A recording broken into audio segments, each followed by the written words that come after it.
होत असते ते नाम सुद्धा तितकंच महत्वाचं आहे. नाम हे परब्रह्म आहे.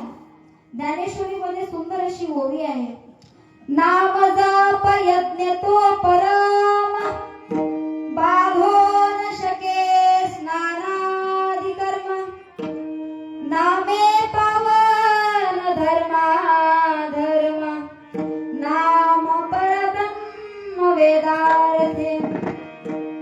नामाला परब्रह्म असं म्हटलेलं आहे. नामस्मरण करण्यासाठी कुठला विधी नाही, कुठलं विधान नाही.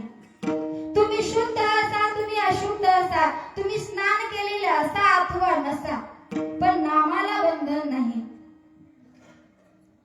एका उपनिषदामध्ये नारद मुनीचा आणि ब्रह्मदेवाचा संवाद आहे.